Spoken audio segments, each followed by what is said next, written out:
No, you work it out. I'm a taxpayer, potentially. Get his file. What?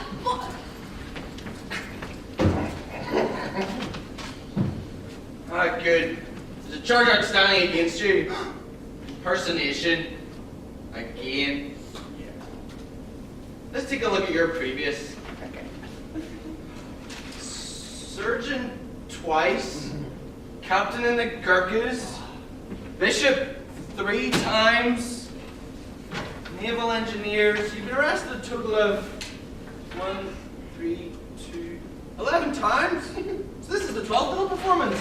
Yes, but I would point out, Inspector Potato, that I've never been found guilty. My nose is clean. Yeah, I don't know what stories you came up with to manage that, but this time, in fact, I'm going to dirty your nose. Oh, I know what you're saying. I'm the same way with lovely fresh snow. I can't walk past it without wanting to piss on it. Yeah, be funny. Now you're trying to pass yourself off as psychiatrist and former lecturer at the University of Des Moines.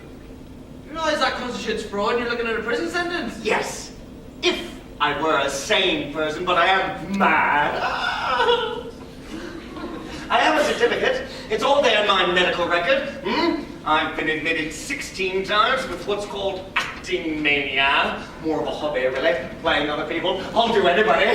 But the thing is, I'm such a huge fan of the theatre life that all of my fellow actors need to be real people who don't know they're acting, which is just as well because I'm a bit short of funds, so I can't really pay them. I asked the Arts Council for a grant, but I don't know anyone who's anyone, you see. So you call me so-called fellow actors? I have never exploited anyone in my life. As a funny psychiatrist, you charge £200 for a consultation. Fuck me! That is the standard rate for any self-respecting psychiatrist who's studied for as many years as I have. What form did this study take? 20 years in 16 different mental institutions, studying thousands of lunatics, like myself, day in, day out, and at night, too. Because unlike your bog standard psychiatrists, I've always slept with my patients. No! 3 of us top to tail because you can't get the beds, you see. Anyway, judge me by my record. In this case, my startling yet accurate diagnosis of a posh boy's schizophrenia. His treatment tragically curtailed by my arrest. 200 quid's pretty startling too. Well, funnily enough, it's important that they pay a lot of money. That's part of the therapy, is it? If I hadn't stung him for 200, do you think that poor bastard's family would have been satisfied? If I'd asked him to say 50 quid, they'd have thought, oh, he can't be much good. Maybe he's just qualified. He can't be a very good professor at all.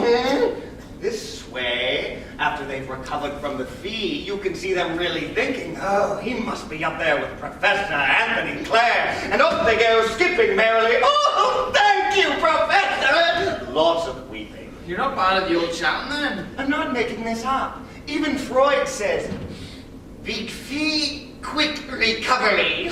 And both doctor and patient are literally laughing. I believe you. Let's take a look at your business card. Oh look, Professor Anthony Rabbi, psychiatrist, formerly lecturer at the University of Des Moines. Get out of that. First of all, I do lecture. I teach drawing at evening classes down the road at the Church of the Sacred Redeemer.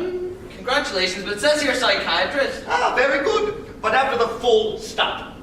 Are you familiar with syntax and punctuation? Look closely. Professor Anthony Rabbi. Full stop, then psychiatrist with the capital P. You're not impersonating anyone if you say, I'm a bit of a psychiatrist. We'll say, hey, I'm a bit of a psychologist, me. Or a botanist, or a bigamist. Are you au fait with our language and grammar? Ah, you are. Well, you'll know then that archaeologist doesn't mean has academic qualifications in archaeology any more than a vegetarian means has academic qualifications in vegetables. What about formerly lecturer at the University of Des Moines? I'm sorry, but now you're guilty of wrong. You said you knew the language and now it's obvious you can't even read properly. What am I supposed to have got wrong?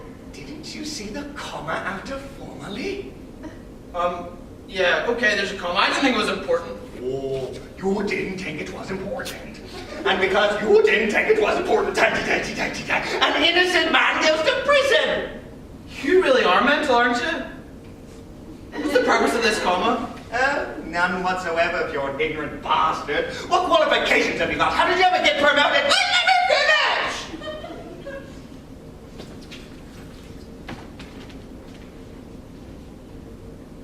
The comma is crucial. If there's a comma after formally, the whole meaning of the sentence changes. A comma makes you take a breath, a momentary hiatus, because a comma always indicates modified intentionality. So, this is how it reads. Formally, a little sneer works well here. You might even throw in an ironic little whinny. So, formally, lecturer at the university, another comma, of Des Moines! As if to say, come on, you tosspot, who are you trying to kid? Only a bird-witted ponce would fall for that. Are you calling me a bird-witted ponce? No, you're just a bit rubbish at grammar. Ooh, I can give you a few lessons if you like. Nothing too pricey. Let's start right away. What are the pronouns of time and place? Stop taking the piss. I worked you out, you really are mental. You're acting mad, in fact, you're saner than I am. Why, you cheeky. Well, there's no doubt that being a policeman can do your head in. Let me have a look at your eyes. Pick. Stop that. I've got your statement to get through. Ooh, I'll type it up if you like. I'm a qualified typist. 45 words per minute. Shut up, or I'll put the cuffs on you. You're not allowed. Straight jacket or nothing. Handcuffing a mad person contravenes Article 122 of the Penal Code.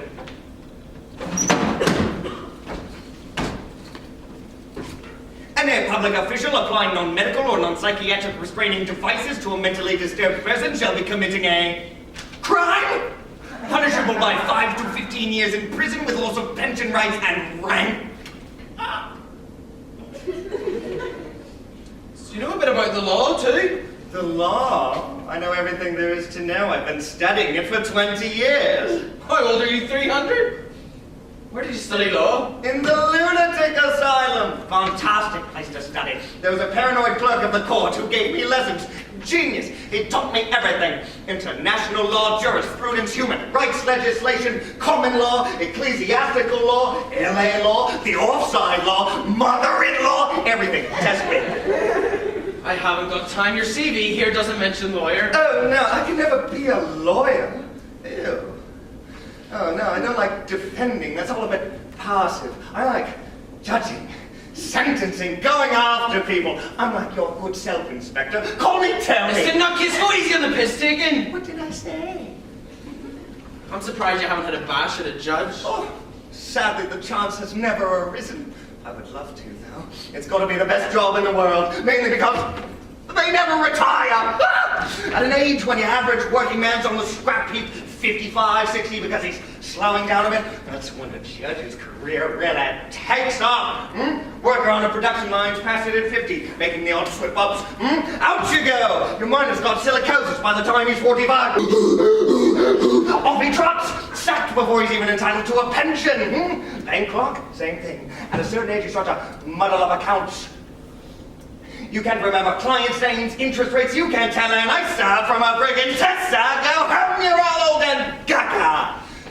Whereas, for a judge, it's the opposite. The older and more delightfully eccentric they get, the more they're promoted. There they are, little old blokes like ancient puppets, weighed down with sashes and ermine-trimmed capes, wacky wigs, 2 pairs of glasses on a chain around their neck so they can't sit on them, and these people have the power to destroy someone's life or save it. They dole out life sentences the way you or I news about the weather. 50 years for you, 30 for you. Ooh, I'm only going to give you 20 because I rather like you. Yup.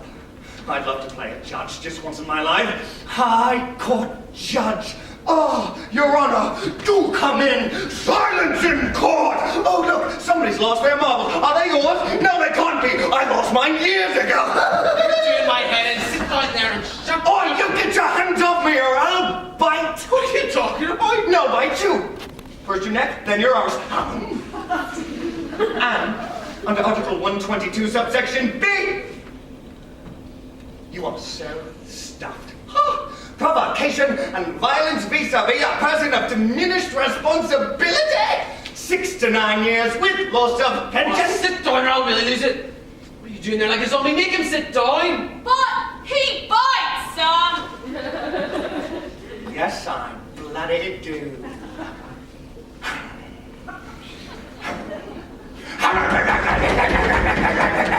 And I should warn you, I've got rabies. Got it from a dog. Big rabid bastard bit half my backside off. He died, but I got better, although I am still contagious. Another with rabies? Cheers. Are you gonna let me take a stim or not? Come on, good boy. Then I'll let you go. We got a deal. No, Inspector, don't throw me out.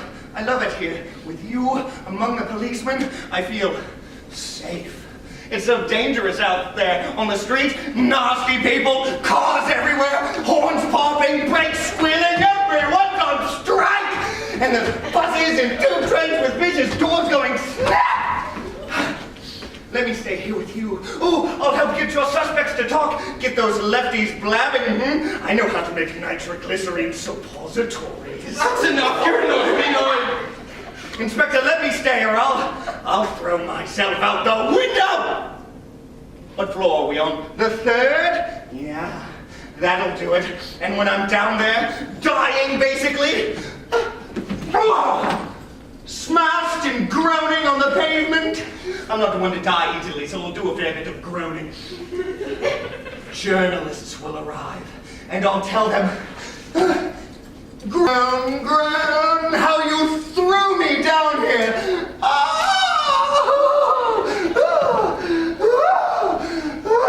Okay, let's do it. Stop, please. You lock a window. Fine, I'll throw myself down the stairs. Oh, that's enough. Sit down. You lock the door. Take the key. And throw it out the window. Yes, throw it. No! Put it in the drawer. Lock the drawer. Take the key. Put it in your mouth and No! Bloody no, no one gives me them around. Give me the key. Go away. Throw yourself down the stairs you want to. Just leave before I go, man. No, you can't go, man. That's my thing. Don't put my way chucking me out. It's not my stuff. At last. Just to remind you, Inspector, we're meeting with forensics 5 minutes ago. Bugger, that freaks up, mucked up my routine. Let's go.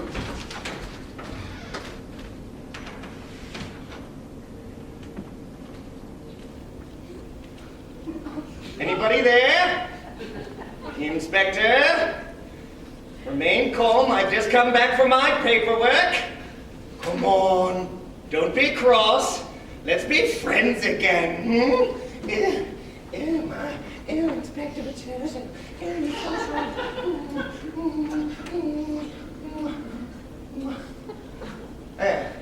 There's nobody here. Oh well, I'll just have to take it to myself then.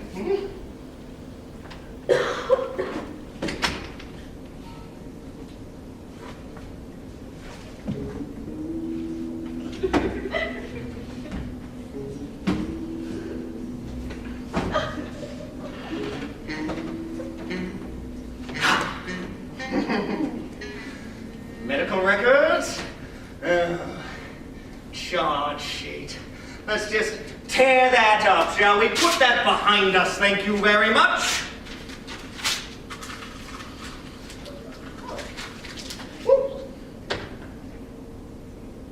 Somebody else has been a naughty boy. Embezzlement with insulting behavior. Ooh, interesting offense. Yeah, as if. Off you go, lad. You're free to go.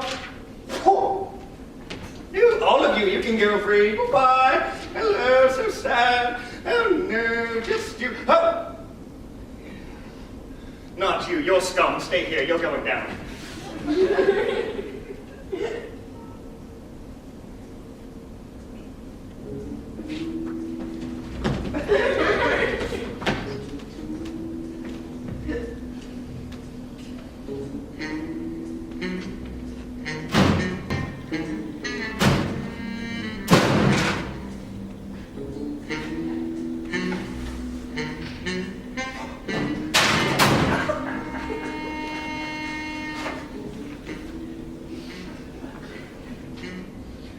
judge's decision to terminate inquiry into death at police headquarters. Unwarranted suspicion surrounding fall of anarchist subversive blah from the 4th floor window.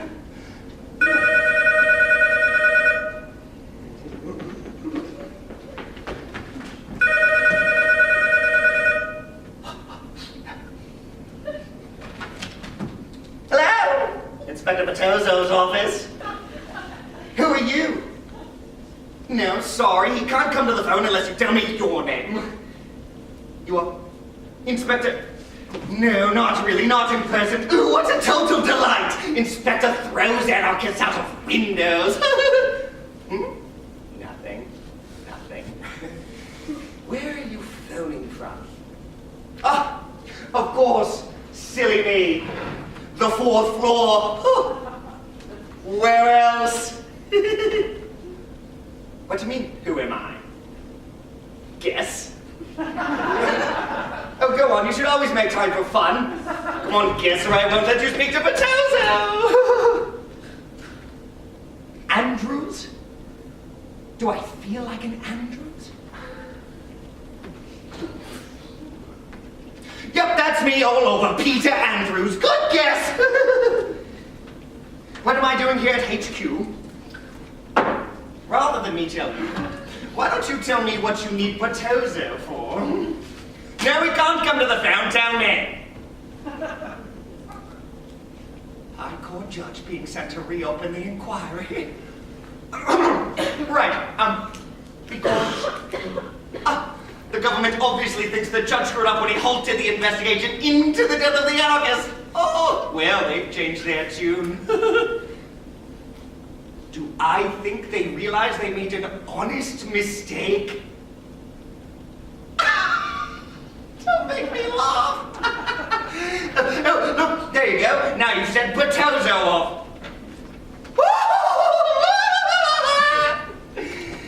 Now he's making obscene gestures at you. Patozzo, our friend on the 4th floor says that it's easy for you to laugh. You're not up there. He and the superintendent are in deep shit. Oh. He says, well, keep your chin up then. No, that's me laughing. No, because I genuinely love to see the chief inspector be deep in shit. Yes, you can tell him. Peter Andrews would genuinely love... Patozzo agrees with me. This is him laughing.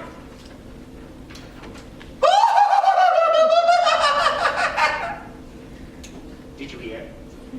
And nobody really cares if you get dipped in shit and fried either. Yes, tell him this. Andrews and Patozzo don't give a monkeys. Yes, he did a raspberry. Oh, come on now, there's no need ever to scream. Great. Well, we'll talk about it when we next meet. All right, what did you need from Patozzo?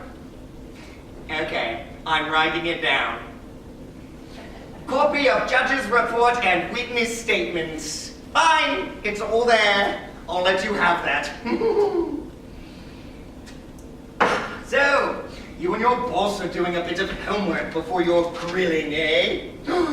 By the way, is it true that your boss used to run a mercenary outfit in Bosnia in the 1990s? What a sweetie. They say that this judge who's coming is as much of a bastard as he is. Who says? Everyone says. Justice Malcolm. You don't know him? You will. Funnily enough, he's one of those liberal colonial types, and he's got a bee in his bonnet about that whole soldiers of fortune people killing other people for money thing. So do make sure you mention that to your boss. Oh, no wait, maybe better not. He might have you shot. Oh, God, you're so touchy up there on the controversial 4th floor. All right, well, I'll bring the files up. See you in here. Oh, no, wait! The inspector's just said a very funny thing. Promise you won't get cross? Okay, I'll tell you. He said, I love his playfulness, that by the time this new judge has put you through it, you'll be kicked out north to somewhere like Huddersfield, police station all on one floor, just to be on the safe side. Inspector's office in the basement. Do you see what I'm saying there? Basement, no windows to... Did you like that one? You didn't? Well, maybe it was my timing. Okay. Okay, I'll tell you. Bertozzo, the soon-to-be Huddersfield-based inspector on the other end of the line, says that when he next sees us, he's going to punch us in the face! Message received. Roger! And goodbye.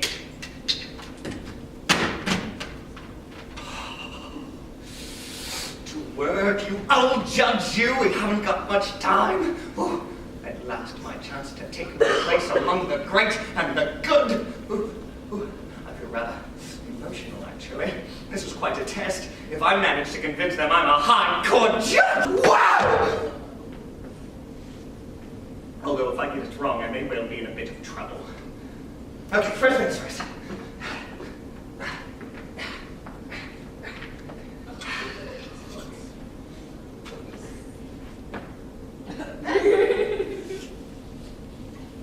Yeah! Let's get the walk right.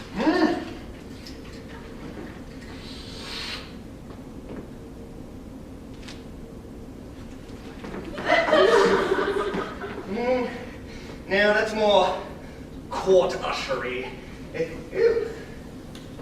Arthritic, but dignified. There we go. Neck bent over, going for that retired circus horse look.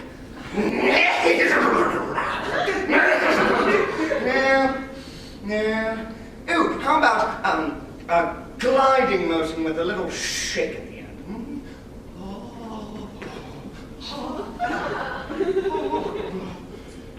Not bad. Ooh, and the old knee trembler. Or stiff-legged grasshopper style.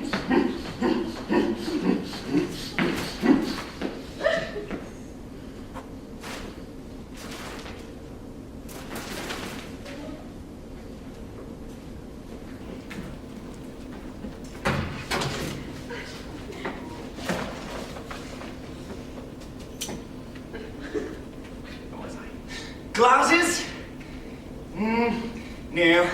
No glasses. Looks boss-eyed when he reads. Right eye a bit sleepy. I'm getting there. Let's see. Slight cough, maybe? Cough! No cough. A bit of an old smoothie. Nasal. Jolly in spite of an alarming twitch. Idea, Superintendent, stop right there! You're not running soldiers or us now if you just bear that in mind. Yeah, best go for the opposite. Standoffish, droning voice, hangdog, short-sighted, Bond villain style monocle. Exactly what I'm looking for! Well, calm down, or you'll slip out of character. All present and correct. Let's see. Judge's report. Investigation into suspect anarchist group led, it would seem, by a male dancer. Bloody marvelous.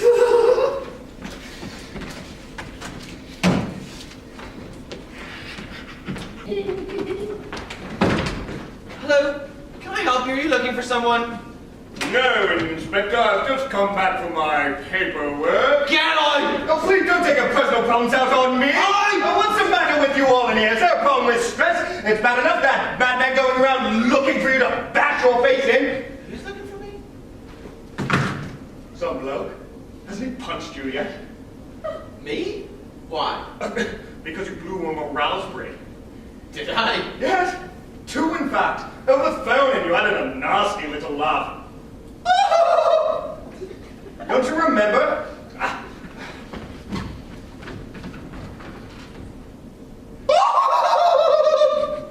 What are you talking about?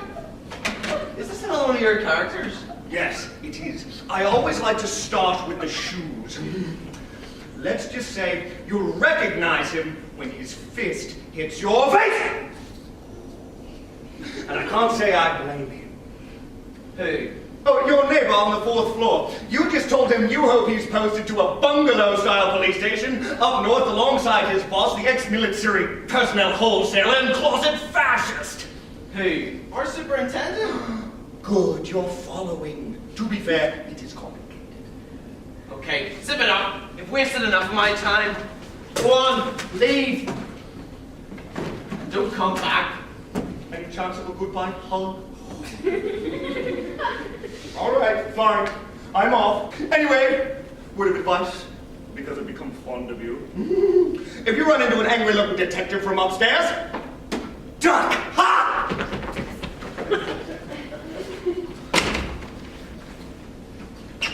Son of a bitch, why you run after that madman who's just an ears off my coat and hat, quick! Right away, Inspector. Yes, sir. The inspector's here. Where's the bloody charge sheet's gone? Excuse me. The inspector from the 4th floor is here to see you. Hi, I was just talking with you, with some lunatic about you. Is this bad of what? When you next see me, you're gonna... punch in the face. I told you to duck! Ha!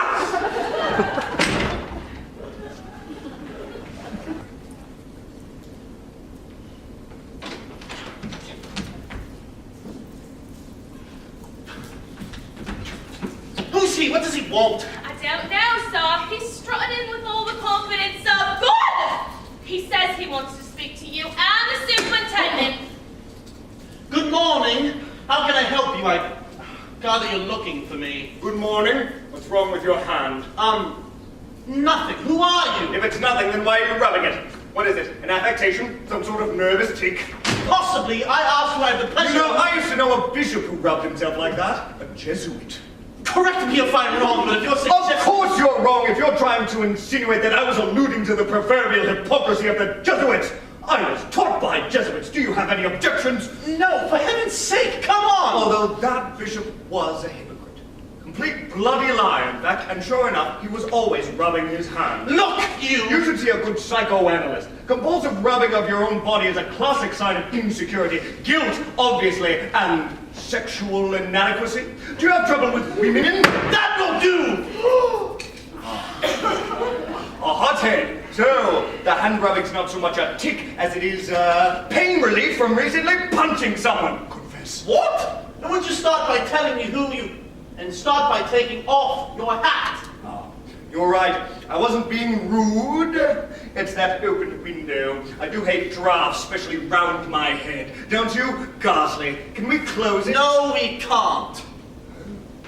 Excuse me. I am Lord Justice Malcolm, First Counsel to the High Court. You're a judge. Mm-hmm. I see. What do you see? Nothing. How true, you see nothing. Who tipped you off that I was coming to re-examine the facts surrounding the death of the anarchist? In fact, Resist the temptation to lie. I find liars terribly annoying. I have a nervous tick too. It gets me right here, in the neck. Whenever someone lies to me, oh no! Did you see that? A twitch. So, did you know I was coming or not? Yes, I knew, but I didn't expect you quite so soon. Ah, that is precisely why the High Council decided I should come early. We have informants as well, you see.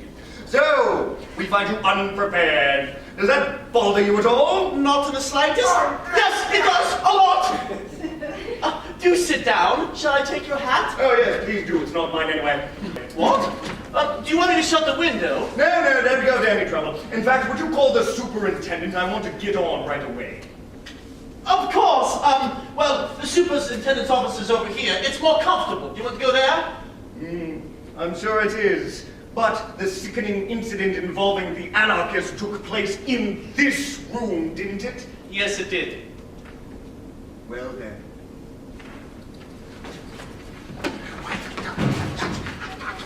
in the room, Inspector. I'd prefer it if you spoke up. Of course, sorry.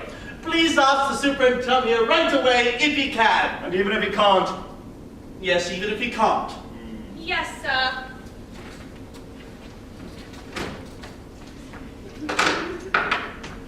Oh God. The statements!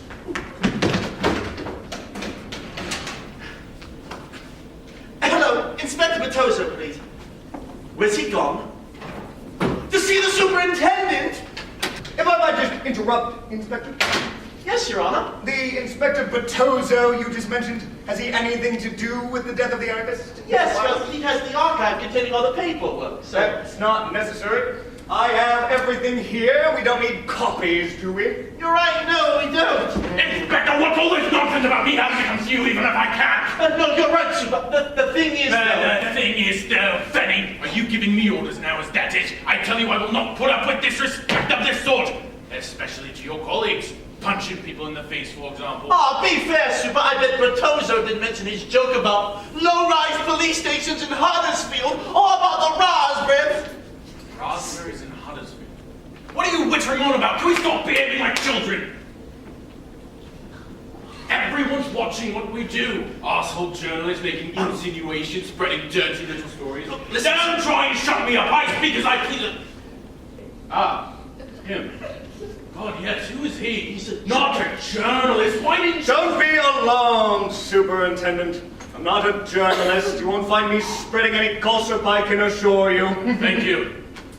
I understand and share your concern. In fact, I had already sought to reprimand your young colleague here. Really?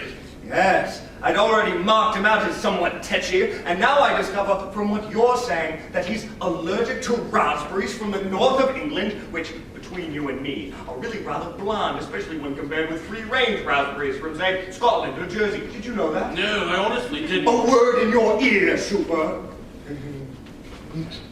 Speaking as a father, this lad needs to see a good psychiatrist.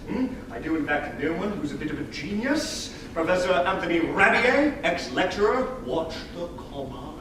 Thank you. Let's start. By the way, have you informed your colleague No, who sorry, I haven't had time. Lord Justice Malcolm, first counsel to the High Court. Oh, please, let's drop all this first counsel nonsense. Let's just say one of the first. As you prefer. Your Honor, I had no idea. His Honor is here to review the inquiry. Ah, yes, of course, we were expecting you. Ah, you see? You see how straightforward your boss is? No sleight of hand. Look and learn. Another generation, you see. Old school. Yes, old school. Look, do you mind if I say this? I feel I sort of know you from somewhere. You weren't connected with the supply of freelance troops to the Balkans from June 1991 to the early snows of 1992, were you by any chance? Supply of troops. No, what am I saying? A senior policeman with a secret? Hardly. Right, back to business. Yes. No, it's impossible. You're hallucinating. Stop it. So, to the facts. According to these statements on the evening of nobody cares, an anarchist, a railway shunter, was in this room to be questioned about his possible involvement in the blowing up of the Bank of Agriculture, causing the death of some 16 innocent civilians. Superintendent, you are quoted here as saying the evidence pointed strongly in his direction. Did you say that? Yes, but that was in the early stages, Your Honor. Later... Come on! We are dealing with the early stages. Let's do this in the right order. Towards midnight, the anarchist, seized by a raptus, this is still you speaking, Inspector, seized by a raptus, threw himself out of the window and fell to his death. Now, what is a raptus? Bandui describes it as an acute form of suicidal anguish which can strike even perfectly sane individuals if they are provoked to extremes of violent anxiety or desperation. Is that true? True. Absolutely. Right. So, let's see who or what caused this anxiety, this desperation. Let's reconstruct what happened. Take it away, Superintendent. Me? Yes, please step right up. Would you mind describing your famous entrance? I'm sorry, famous. The entrance that caused the raptors. Your Honor, I believe there's been a misunderstanding. I didn't make an entrance. It was my deputy here who... do hate to see people blaming their subordinates so unattractive. Never mind, put that faux pas behind you and carry on. Your Honor, all we did was use a perfectly standard procedure as practiced in every police force to draw a confession out of the suspect. Who asked you? Please let your superior do the talking. That is incredibly rude. Only speak when you are asked a question. Is that clear?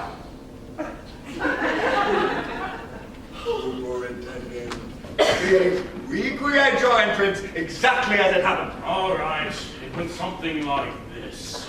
The suspect, the anarchist, was over there where you're sitting, and then my deputy, I came in rather impetuously, I suppose. Excellent. And then I laid into him. I like what you're saying. My dear railway shunter, stroke subversive. You'd better stop having a laugh at my expense. No. Stick to the script. There's no censorship here. You didn't say that. All right, I said, have you finished mucking me about? Are you sure it was mucking? Yes, I promise. All right, carry on. We have proof it was you who planted the bombs at the station. What bombs? I'm talking about the attack on the 25th. No, in the words you used that day, imagine I am the anarchist railwayman. All right, carry on. What bombs? Don't play silly buggers with me. You know what bombs I'm talking about. The ones you planted on the train at the main station 8 months ago. Did you really have proof? No, this is one of the ploys we use in the police, as the inspector was explaining earlier. Ah, such cunning. But we had our suspicions. He was the only anarchist railwayman in town, so the finger obviously pointed at him. Absolutely! It's blindingly obvious. So, if the bombs must have been put on the trains by a railway worker, then we can deduce that the bombs that went off at the law courts must have been planted by a judge, and that the tomb of the unknown soldier was bombed by a soldier, and the bomb at the Bank of Agriculture was either the work of a banker or a cow.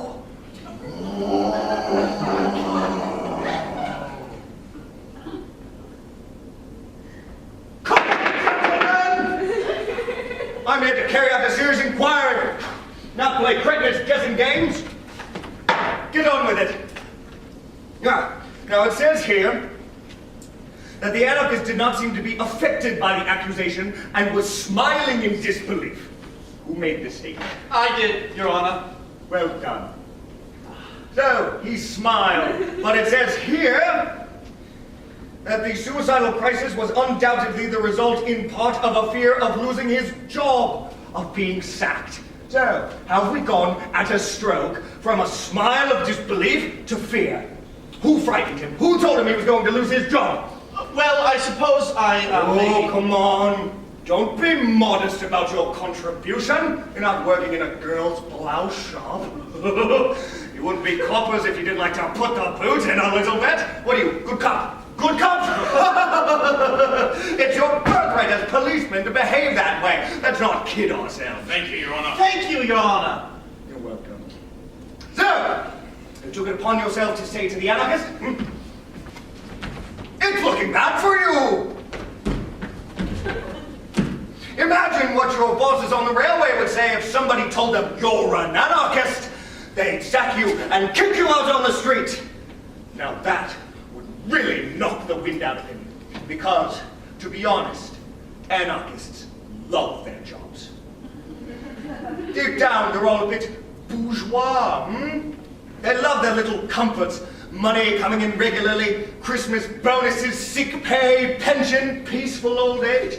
Anarchists are great ones for planning for their retirement, believe me. I'm talking about your modern-day anarchists, obviously, your jet-setting, city-hopping, pill-popping pacifists. Not your old-style anarchists hounded from country to country. But you know all about hounding, right, Superintendent? No, what am I saying? Stop it! So, to sum up, you lowered the anarchist's morale, he got a bit depressed, and then threw himself out of the window. If I may, Your Honor, it didn't actually happen that quickly. You're forgetting my input. Oh, you're so right. First you stepped out, then you came back, paused for dramatic effect, and then said, Go on, Inspector, run through your lines. Imagine I am the anarchist railwayman. Right. I just had a phone call. Good news for you. Your friend, sorry, comrade, the dancer chap, has confessed. He's admitted planting the bombs in the bank. How did the railwayman take it?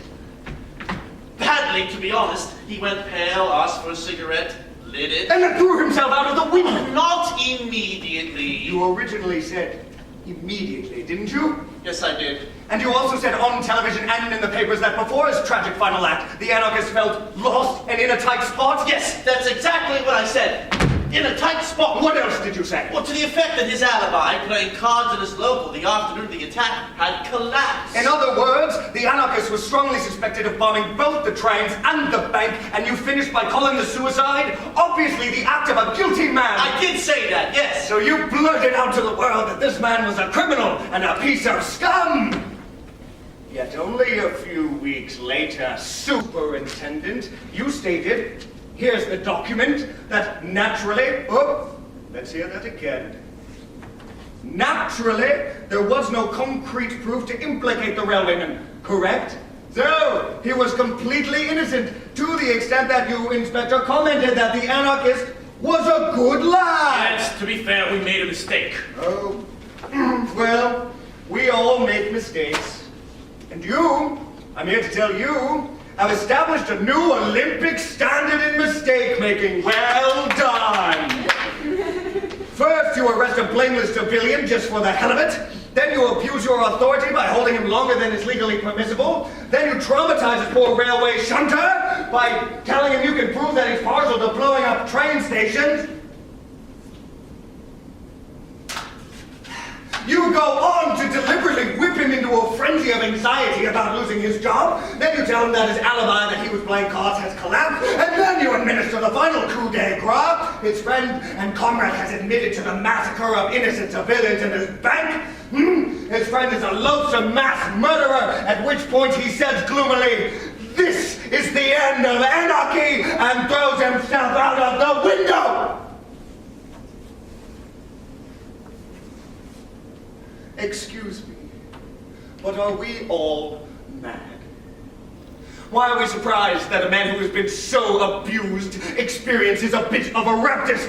I'm sorry, but in my opinion, you're as guilty as a Happy Meal. You are totally responsible for the death of the anarchist, and to be charged here and now with inciting him to kill himself. Please be realistic. Our job is to interrogate suspects. You said so yourself. And in order to make them talk from time to time, we need to use stratagems, little traps, and a certain amount of psychological warfare. No, this was not a certain amount. This was an onslaught.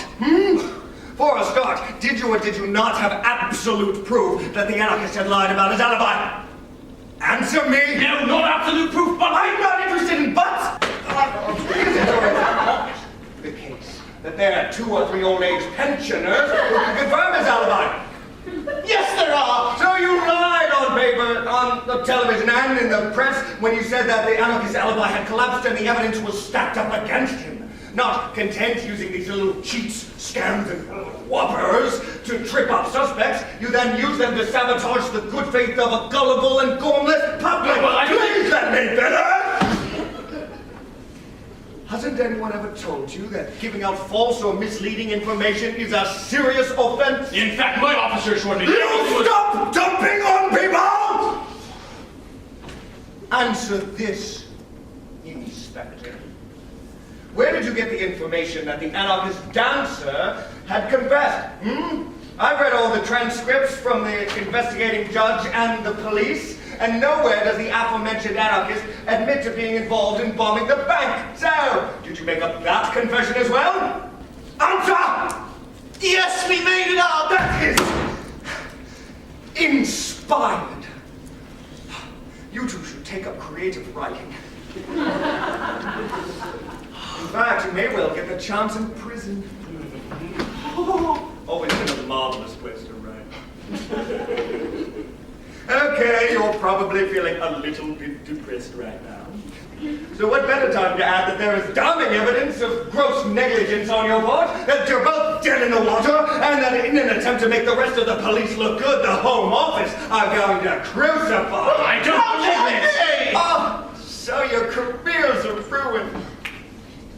You police were useful at first, but now the mood has changed. People are angry over the death of the flying anarchist. They want to see a couple of heads roll. They want our heads. Yes! And hey, you're up too.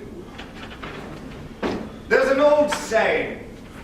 A squire sets his dogs on the peasants. The peasants complain to the king. So the squire kills his dogs and gets off the hook. You don't really think... Who am I if not your executioner? Oh, what a shit job! I know who's trying to destroy us, and he's going to pay for this. Well, I can't deny that there will be many people who will enjoy your downfall. In fact, I predict open sniggery. Starting with the lads here, especially that one really pisses me off! Not to mention journalists. We are dead! We'll be all over the papers! Oh, God knows what they'll come up with, these worms. They used to lick our hands. Now it'll be, oi, pig.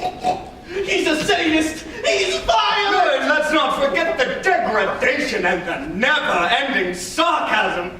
Nobody will look us in the face. We'll be lucky to get a job as car park attendant. The world is a bastard! The government's a bastard!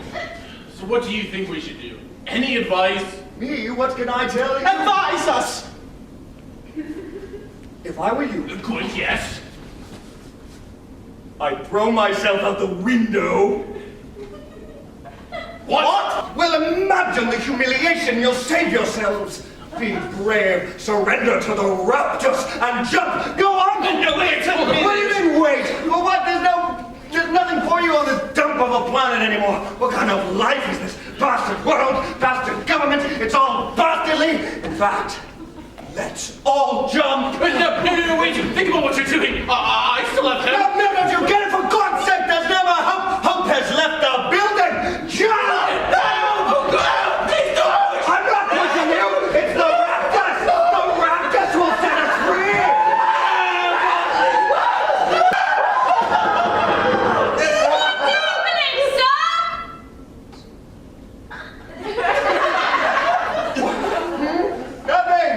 Nothing. Everything's fine. Isn't that right, Inspector? Super. Reassure the constable here. Yes, relax, it was just... A raptors! A raptus? Yes! They were trying to throw themselves out of the window. What then, really? Yes, but don't tell any journalists, for God's sake. No. That's not true! It was the judge who was doing it! You were trying to jump out, Yana. No, he was trying to push us out. Oh, that. Yes, that's true. They were nearly desperate enough to do it. When you're desperate, it takes very little to push you over the edge. Tell me about it. Look at them. The picture of doom and gloom, all the fun of a firing squad. Pardon my French. They look like they're waiting to be flushed away. Excuse me, have you gone off your head? Sorry, I just meant that you looked flushed. Yes, pull the chain. Let's end it all. Oh, give us a smile, officers. I don't think you understand the gravity of our... There was a moment back then when I seriously thought of throwing myself out. Yourself, sir. I think you mean somebody else. No, me too! You see? Now you know what they mean by raptors. And whose fault would that have been? Those bastards in the government! First they ask you to help, foment a little subversion, chip in with a bit of repression, go on, spread a sense of gathering disorder. Then sit back and wait for calls for a state clampdown. Then you get stuck in. No, that's rubbish. It was my fault entirely. Why yours? Because none of it's true. I made it all up. What are you saying? So the Home Office don't want to crucify The us? thought never crossed their head. And the damning proof. There is none. And the story about the ministry with the bullets in their trophy cabinet. A delightful fabrication. The ministry adores you. You're the apple of their eye. They burst into tears at the sound of your name. Tell me you're not joking. The whole government loves you. I even made up that story about the squire who kills his dogs. No squire's ever killed a dog just to make a peasant happy. If anything, the opposite happened. If a dog dies in a fight, the king sends a telegram of condolence to the squire and a massive wreath.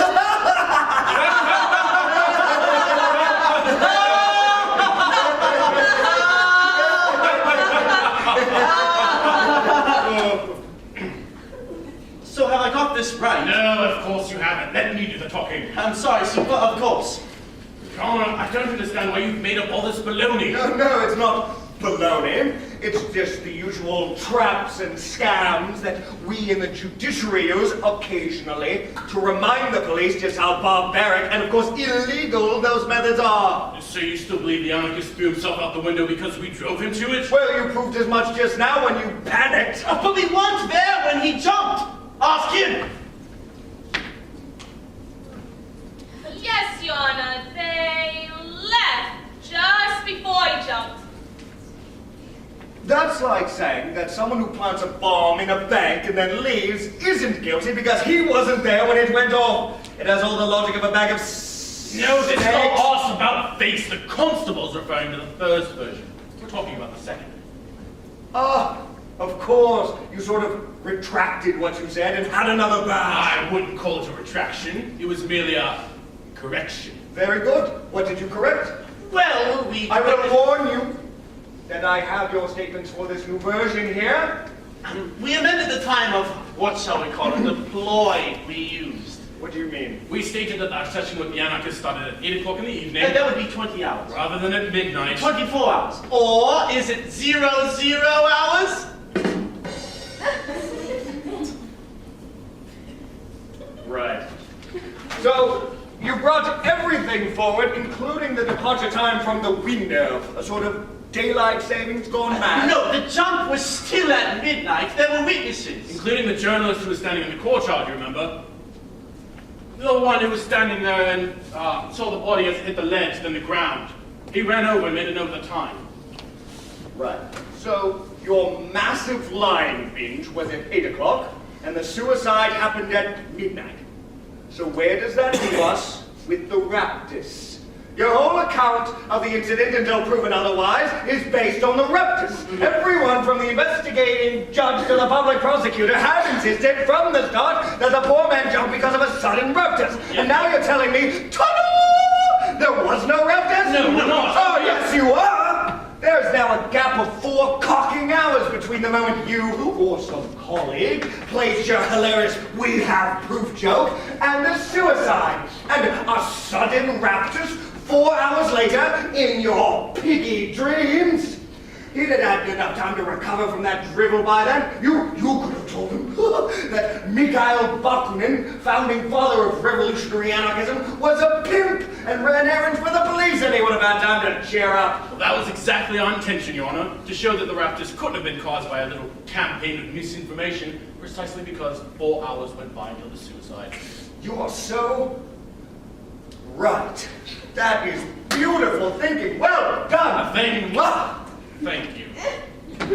So, nobody can implicate you. You told a pack of evil lies, but they are no longer relevant to the inquiry. That is correct. So we are innocent. You are tremendous. It's still not clear why the wretched man threw himself out of the window, but that's not important. What matters right now is that you are innocent. Many thanks again. To be honest, I was afraid you'd be a bit anti-us. Anti. Yes, that you'd be desperate to find us guilty. Oh, please, the opposite is true. If I've come off across as at all confrontational, that was only to provoke you into providing me with arguments and evidence that would allow you to emerge victorious. I'm actually quite moved. It's good to know that the judiciary is still the policeman's best friend. Or collaborate. Yes. Indeed. But you have to collaborate with me, because I can put you in an unassailable position. Absolutely. I'd like that. So, the first thing that we must prove beyond any doubt is that by the end of these 4 hours, the anarchist had completely perked up following the infamous psychological collapse referred to by the inquest. Well, there's this constable's testimony and mine that after being a bit down, the anarchist was feeling it himself again. Is it in a statement? I think so. Ah, yes, there it is. In the second version, the facts, the remake. The anarchist had calmed down and said that, in fact, he no longer got on well with the former dancer. Excellent! In other words, he wasn't going to lose any sleep over the news that the dancing anarchist had blown up the bank. So it didn't rate him either as an anarchist or a dancer. Maybe he didn't find him sufficiently anarchic. I think he despised.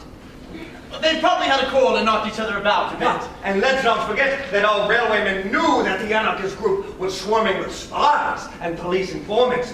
He'd said to the ex-dancer, in fact, the police and the fascists are using you to create a sense of unrest.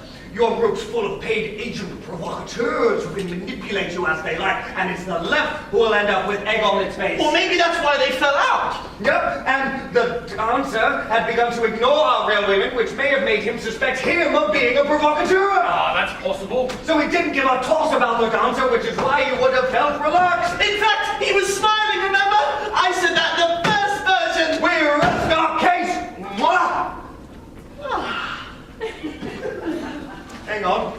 There is the little problem that in the first version you stated the anarchist was so depressed he lit a cigarette, wretched to his fingertips, a broken man, and declared, "This is the end of anarchy!" This is all a bit Joan Crawford, isn't it? What got into you? Well, it was his idea. I told him, leave the Hollywood scripts to the movie types for the police officers. You know what I think? The only way to make your story sound coherent is to chuck it all away and start again. What? Do a third version? Oh, God, no. No, let's just take the two we have and make them sound vaguely plausible. Good idea. So, rule number one. What is said is said. There's no going back. The facts are therefore that you, Inspector, and you, or whoever you're dropping into it, Superintendent, had pulled your dirty little stunt, the anarchist. Oh, yeah. The anarchist had smoked his last cigarette, said his melodramatic final words. Now here comes the new bit.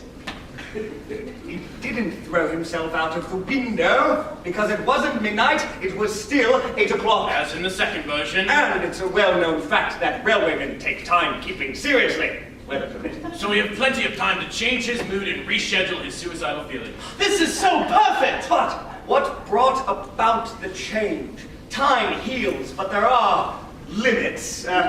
Somebody must have helped him. Sometimes a small gesture. Oh, I gave him a stick of chewing gum. Very good. And you? I wasn't there. No, you must be there. This is a crucial moment. Okay, I was there. Could we say, to kick off, that you were both moved by the anarchist's anguish? Yes, I have to say I was moved. And might we add that it saddened you to see him so aggrieved, Superintendent? You're a sensitive sort. Yes, indeed. I was saddened, deep down. Perfect! And I bet you couldn't resist putting a friendly hand on his shoulder. I don't believe I did, no. Oh, come on, a fatherly gesture. It's possible. I don't remember. Oh, go on, you must have. Tell me you did. He did! I saw it! Okay, well, if he saw Yes. me, then... You gave him a little pat on the cheek, like this. Oh, I'm sorry to disappoint you, but no patting took place. I am disappointed. And you know why?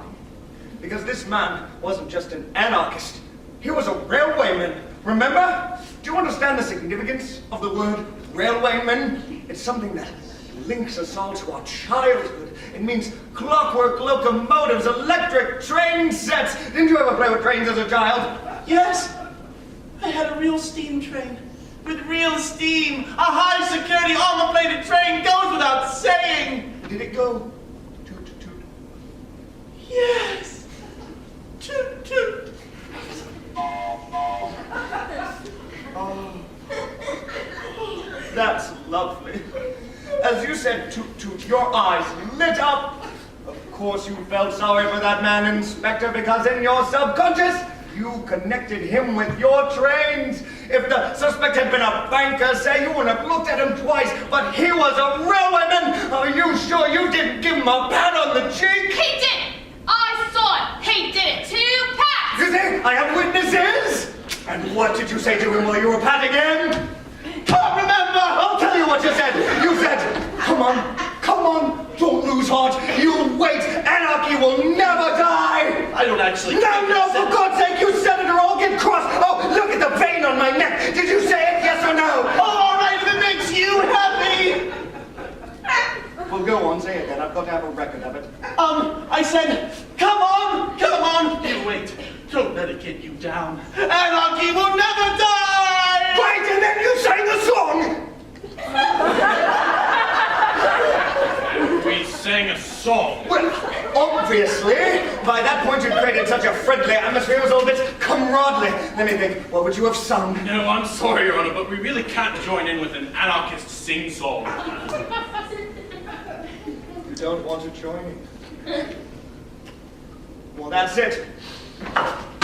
You're on your own then, Sort your own mess out. I'll record the facts just as you've described them. Do you have any idea how that's going to look? Like a big, bloody train crash. Oh, yes! You say one thing and then you change your mind. You come up with one story and then half an hour later you make a completely new one. You can't even agree among yourselves, There's a police sergeant downstairs saying that the anarchist had already tried to throw himself out of the window that afternoon with you in the room, which you omitted to even mention. Do you have any idea what people out there think of you?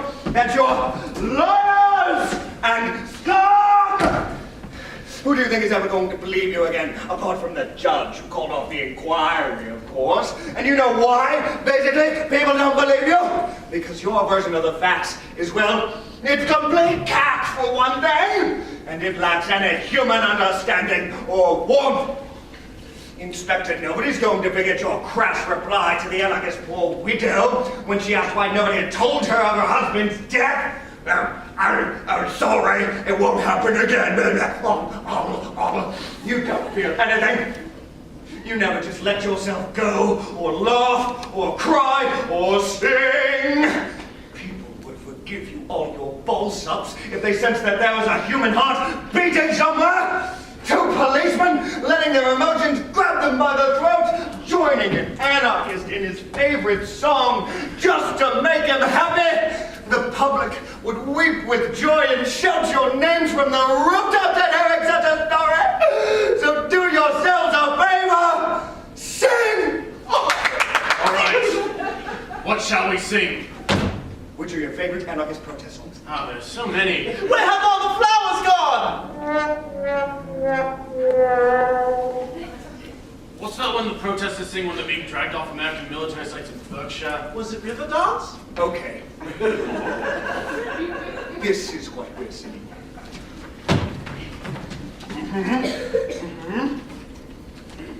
Oh, yes. Don't!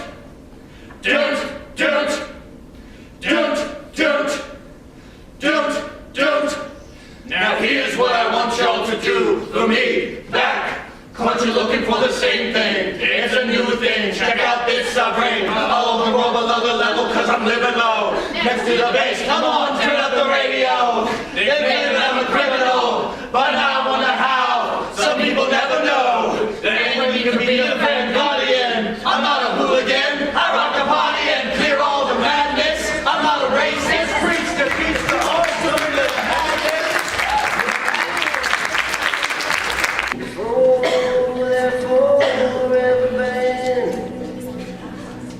The answer, my friend, is blowing in the wind. The answer is blowing in the wind.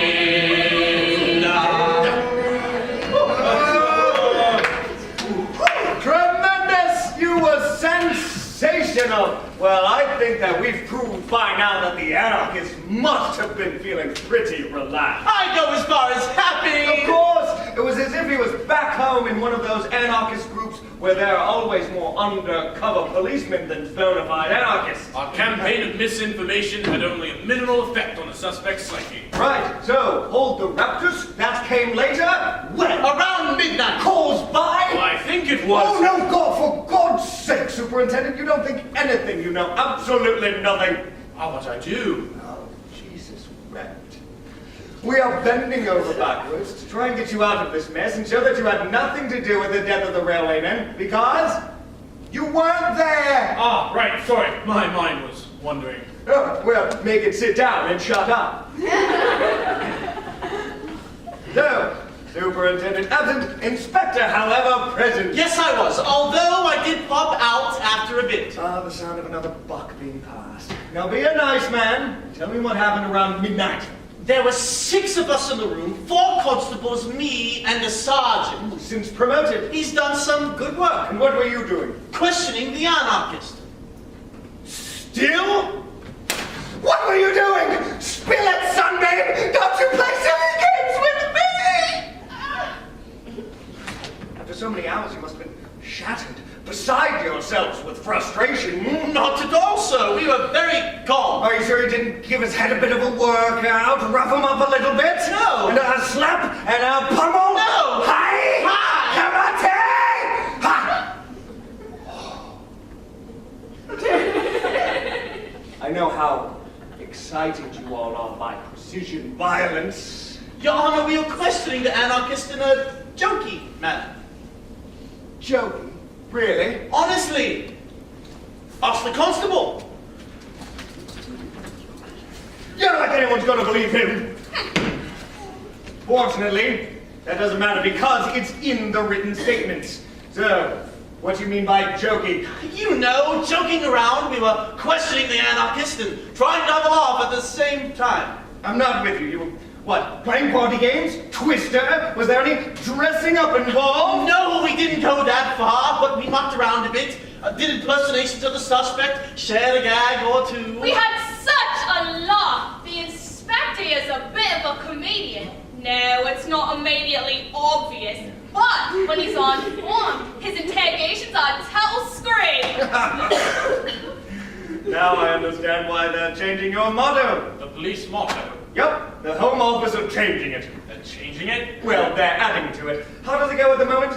The police, at the service of the citizen. Right, from now on it's going to be the police at the service of the citizen if they need a bloody good laugh. You see, now you've edged into Mickey taking. No, I have no trouble believing that you're jokey with your suspects. Ooh, in fact, it reminds me of that time I was in the little village when they were interrogating the so-called Monday gang. Do you remember? There was a doctor, a pharmacist, even a priest was involved. An entire village was put on trial and acquitted. Now, I was staying at a little hotel right next to the police station where they were doing the interrogating, and almost every night I was awoken by the sounds of shouting and screaming. No! At first, I thought people were being roped up or beaten, but after a while, I realized that they were laughing, laughing in a rather raucous manner. Get out of here! Oh, help! Chuckle! Oh, stop it, Inspector! You're killing me! Your sarcasm and just point out that every police officer involved in that case, from the chief inspector to the newest constable, were tried and found guilty. Yes, I believe the charge was grievous bodily hilarity. I'm not joking. You have no idea how many innocent people make up stories just to get into police stations. You think they're all agitators, anarchists, trade unionists? When really, they're just poor manic depressives, hypochondriacs, and generally cheesed off people, pretending to be revolutionaries so that they can be questioned by you. They're looking for a few good belly laughs. They want a bit of joy in their lives, for God's sake. I think you've just crossed the fine line from Mickey taking to ripping the piss. You still don't know me, do you? Anyway, I swear we choked around with the anarchist that night. I was there, I swear to. No, shut up. Only senior policemen can swear. All right. So what were all the jokes about? Mainly about the anarchist who's a dancer. What? Because he had a limp. A limping anarchist dancer. Yes, and about the fact Apparently, as a dancer, one of his jobs was sewing beads onto Liberty lampshades. You're suggesting that perhaps he'd like to take the odd liberty? Anarchist! Pooh. Shut up. No, we didn't go that far. Oh, I think you're being modest. Anyway, the point is you were being ponderously ironic at the point of the railing dancer friend, and he took offense. Is that true? I imagine that was true, yes. He jumped to his feet. Yes, he jumped up. And he started to shout, "No! I will not allow insinuations of this kind. My friend was a dancer, Okay. He had a limp, he sewed beads, okay. But he was a man. At which point, he jumps up under the windowsill, does a quick dancer shimmy, and then throws himself out. Is that true? Yes, that must have been more or less it, although I can't swear that I just left the room. I was there. I can swear if you like. Now, shut up. That's a bit oversensitive, don't you think? Throwing yourself out the window just because someone's been rude about your friend? Ah, that's because they hit his weak spot. Anarchists are very sensitive about virility. Haven't you ever read Sex and Anarchy by Otto Weininger? You haven't?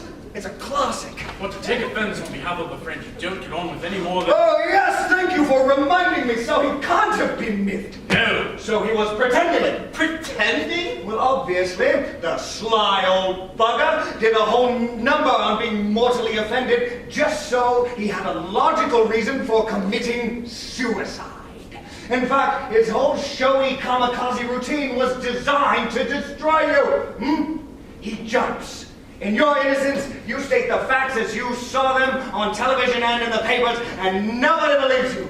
Except, of course, for the sweet judge who shelved the inquiry, who writes in his report that the anarchist was caused by injured pride. Now, who is going to swallow that? It's got bullshit written all over it. I agree, it looks ridiculous. So you're scuppered by your sheer sense of honesty. Meanwhile, this spiteful little anarchist is lying in his grave smirking. Decent lad, me prick. Shut it.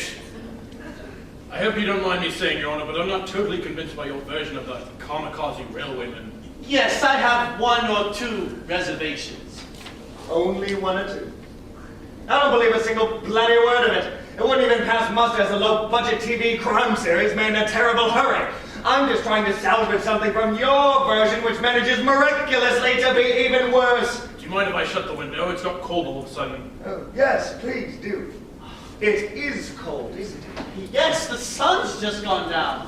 Of course, interestingly, on that evening, the sun didn't go down.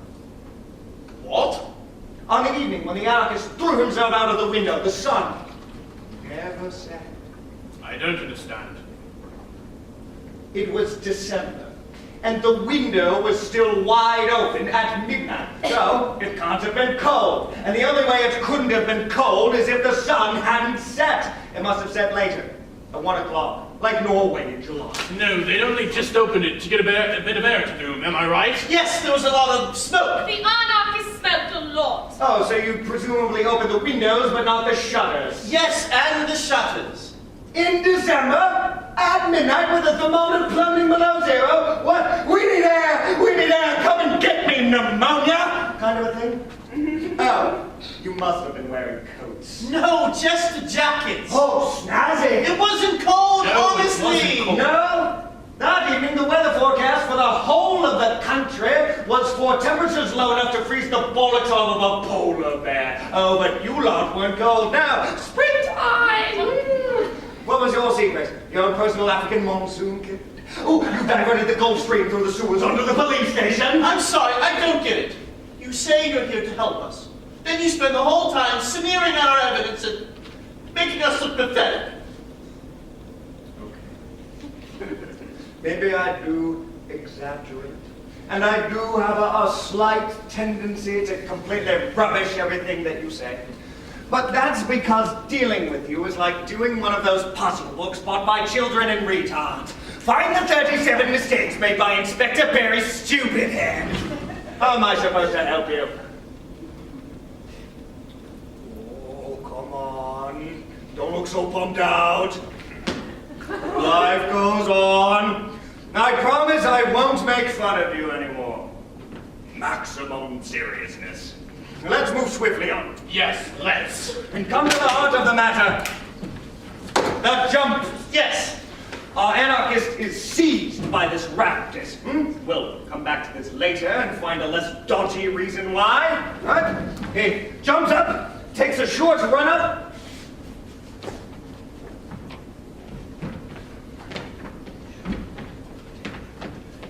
Hang on. Who gave him a leg up? My God. Yes, which of you stood at the window with your fingers interlaced at about waist height, like this, for the anarchist to put his foot in, and then zoom? Your Honor, I'm not suggesting... No, calm down. I was just wondering how anyone could get up so high with such a short run-up without any help. I'd hate for anyone to get the wrong idea. There's no wrong idea to get. He did it all by himself. There wasn't one of those mini trampolines lying around. No. Was the anarchist wearing bouncy rubber shoes by any chance? No normal shoes. Okay, what have we got?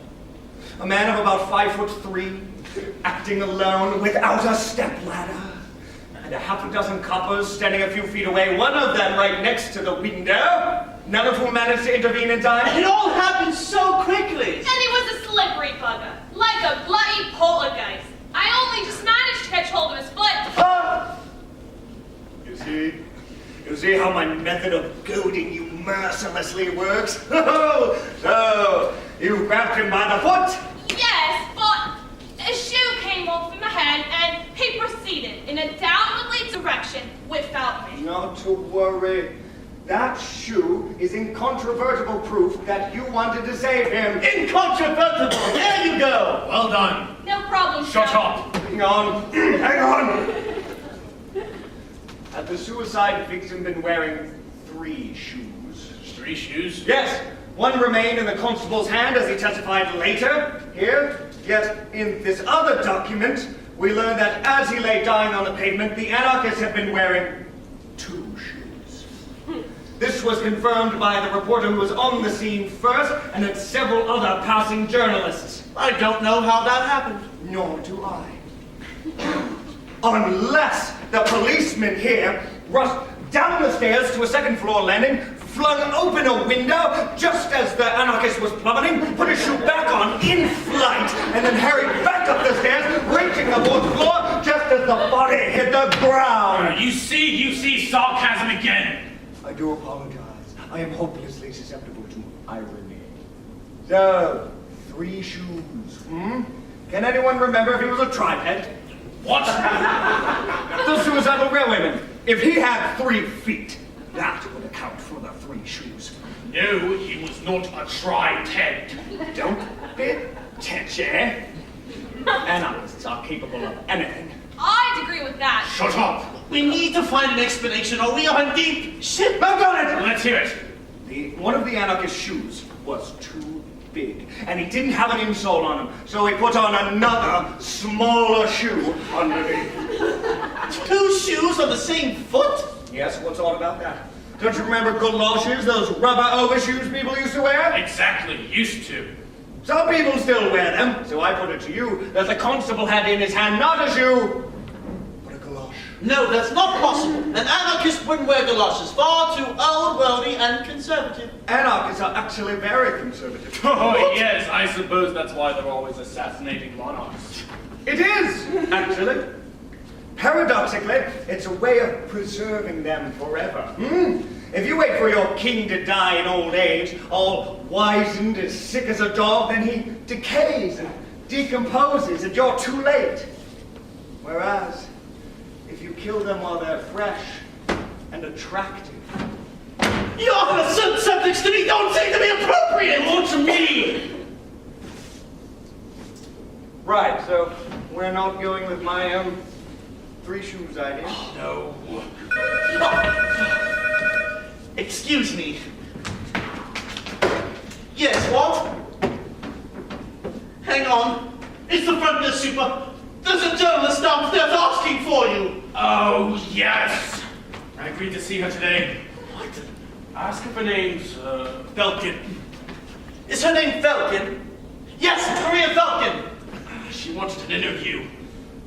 I'm too busy. Ask her to come again another day. No! Bad idea. No, I know all about her. She's got a hell of a temper. She could really stitch you up. I'd show her up if I were you. What about your inquiry? No, that can wait. We don't need people like that as our enemies, believe me.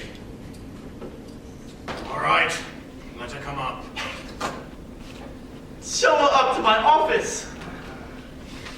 So you're off then? Oh, no, I'd never abandon my friends, especially in times of danger. You're staying? But not as yourself. She's a vulture. What if she finds out who you are and why you're here? She'll splash all over her paper. It'll destroy us.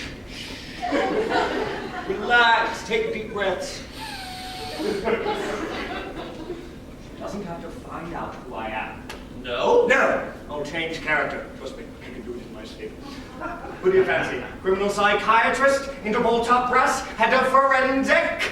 If she tries to trip you up with some sly question, just catch my eye and I'll step in. The main thing is that you don't put your foot in it. You're being very thoughtful, Your Honor. No! Don't call me Your Honor. No, please. From now on, I am Captain Mark Weenie from Forensic, okay? But there really is a Captain Marquini, so Exactly. So, if this vulture writes something that we don't like, we can prove she made it all up by calling in the real Captain Winnie. You're a genius! Oh, Are you up to playing a captain? oh yes. Shh, she's here. Get out of my way.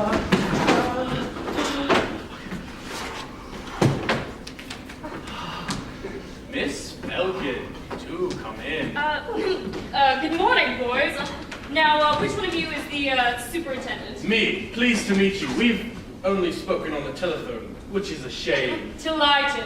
Your desk sergeant downstairs gave me a hard time. I do apologize. My fault. Let me introduce my colleagues, Constable Chester and the inspector here that runs the office. Pleased to meet you, darling. The pleasure's all mine! You're hurting me. I'm sorry. And Captain is the rank that our young inspector here will reach if he continues to do a good job in his...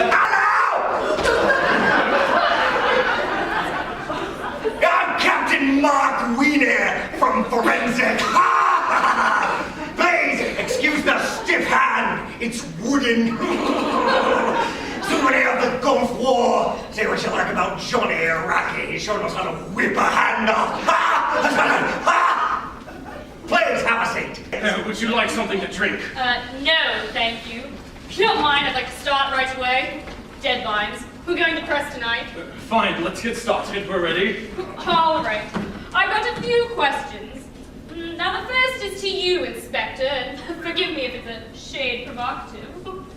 I'm going to take this, unless you've got a problem with it. In fact, we No, can't... go right ahead. Rule number...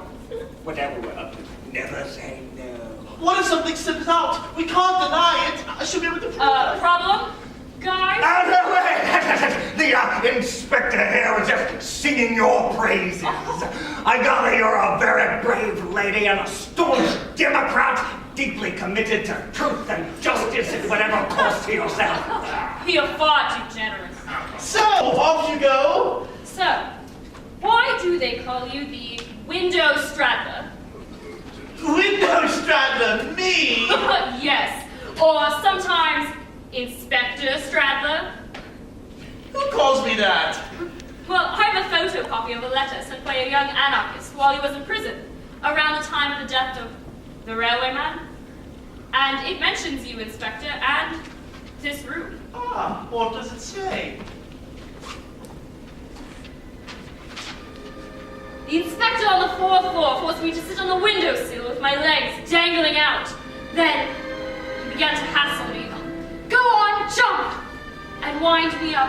Haven't you got the guts? Let's get it over with. What are you waiting for? Really had to grit my teeth to stop myself from giving up and just jumping. Fantastic! Just like a scene out of a Hitchcock movie. Please, Captain, I asked the inspector, not you. And now, what's your answer? Calm, casual. I'm not going to answer that. Oh? I've got a question for you. Do you honestly believe I made the railway man dangle his legs on the window too? Don't rise to her bait! Go, come on, little rope. There's nothing to see here. Are you by any chance trying to disrupt the interview? No way, I was just idly commenting. Years into this, suggesting, Miss, that we run our police station like a TV ad for washing powder. We put 100 anarchists through a window test. Oh, so you're the clever one, are you? Thanks, you really got me out of shit creek there. Whoa, gently, I've got a glass eye. A glass eye? Yes, and you're easy when you shake my hand. It's artificial.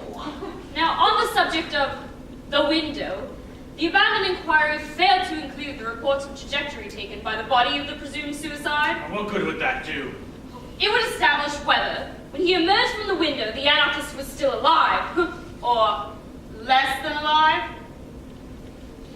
In other words, if he emerged with any impetus, or fell out lifelessly and slid down the wall, which seems to be what happened, and it would establish if there were fractures and lesions to the arms and hands, which was not the case. In other words, the presumed suicide did not put his hands out to protect himself, which would have been the instinctive reaction had he been alive. Yes, but don't forget they were dealing with a suicide. This man jumped because he wanted to die. And I'm afraid I have to agree with Miss Mills. And I am impartial, as you know. They've done experiments on this. They got some people who wanted to die, got them to throw themselves out of a window, and observed that all of them, at the last moment, whomp, instinctively stuck their hands out in front of them. Thank you for your support. Are you mad? Yes, who told you? Also, missing from the evidence in that inquiry, and this is even more alarming, is a tape which recorded the exact time at which an ambulance was called. According to the ambulance people, the telephone call came from the switchboard here at police headquarters at 2 minutes to midnight. But all the reporters who were there at the scene said the jump took place at precisely 3 minutes past 12. So, the ambulance was called 5 minutes before the anarchist took off out the window. Can any of you explain this curious talent for anticipation? Well, we often call ambulances, as it were, just in case, because you never know. And sometimes, as here, we get it exactly right. Bravo! Oh, my eye! It'll pop out! I don't understand what you're accusing us of. Is it a criminal offense to think ahead? Forward planning lies at the heart of good police work. In any case, I'm pretty sure this is a watch problem. The reporters' watches were all slow. Or do I mean fast? Or the timing device used at the ambulance station which recorded our telephone call from here was fast. Or do I mean slow? Sounds good to me. Not a good night for timekeeping, then. Well, this isn't Switzerland. In this country, we set our watches as and when we want. Some people prefer to be fast, others slow. This is a country of eccentrics. We love individuality. We vomit on convention. Fantastic! Well said! I told you my eyes popped out. I'm sorry, I'll get it back for you. I'm sorry, Miss Mills. What were we saying? That in this country we vomit on convention. Well, judges investigating unexplained deaths certainly do. They don't bother to gather statements from witnesses, records of crucial timings, or forensic reports on the victim's body. What silly details! And what about the bruises on the back of the dead man's neck? I wouldn't shoot your mouth off like that if I were you. Is that a threat, darling? No, Superintendent. I don't believe Miss Mills is shooting her mouth off. She's referring to a version of events which I've heard several times and which originated, strangely enough, in this building. What are you talking about? There's a rumor going around that a few minutes before midnight, one of the men interrogating the anarchist lost his rag and gave him a massive whack on the neck. Remain calm, Super. Half paralyzing him. He was wheezing away, having trouble breathing, so they called an ambulance. In the intervening minutes, they supposedly flung open the window and leaned the anarchist out a little in the hope that the cold night air might revive him. So, two of them are holding the anarchist, and as I'm sure happens a lot in these cases, each one thinks the other's got him. Have you got him? Oh no, I thought you did. Oh, but you believe it? And whoops! Oh, down he goes. All by that. Have you gone mad? Yes, 16 times. What the hell did I skid on? Oh, my glass eye! Oh, look, you got it all dirty. Constable, would you mind giving me a glass of water to rinse it in? You must admit that this version clears up a lot of mysteries. Why the ambulance was called minutes early, why the body was lifeless when it fell, and why the public prosecutor used that odd phrase in his summing up. Which phrase? Please spell it out. I've got a thumping headache. The public prosecutor stated, in writing, that the anarchist's death should be classified as an accidental death. An accident, not a suicide as you've described. And there's quite a difference between the two. Oh, God! My eye! I've swallowed my eye! Oh, well, let's hope it gets rid of my headache. What are you playing at now? Don't you think you've given that woman enough rope to hang us with? Just let me handle it! Right. I'm going to prove to you that the version of events you describe is utterly unreliable. Oh, unreliable. In the same way that the judge who described evidence given by old-age pensioners as unreliable. I sense you want to talk to me about unreliable pensioners. The anarchist had claimed he had spent the tragic afternoon of the bombing in a bar by the canal playing cards with 3 regulars. In his summing up, the judge dismissed the evidence from these 3 witnesses on the grounds that they were unreliable. Why were they unreliable? Because according to the judge, these people are old, a bit shaky on their feet, and basically disabled. The judge wrote that in his summing up. Yes.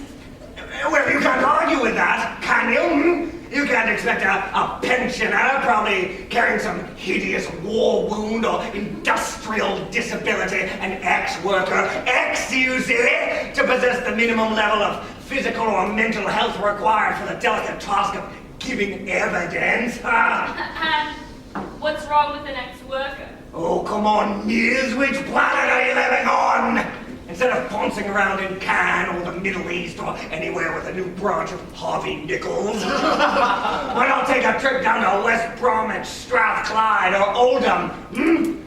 Do you have any idea what it's like to be a worker? Well, they finally reach retirement age, and according to the latest figures, fewer do every year. They've been squeezed like lemons. They're zombies! I think you're going a bit over the top there. You think so? Well, bump into some bar where you've got your pensioners playing cards in a corner and have a listen. They're shouting away, slagging each other off for not remembering whose turn it is. Oh. Hey, loser, it was me. I put down the 7 of spades. No, that was in the last game! What do you mean, last game? We've only just started playing, you quickness has-been. Don't you have-been me, you senile old fool? Senile? Who do you think you're talking to? I don't know, do you? Not a clue.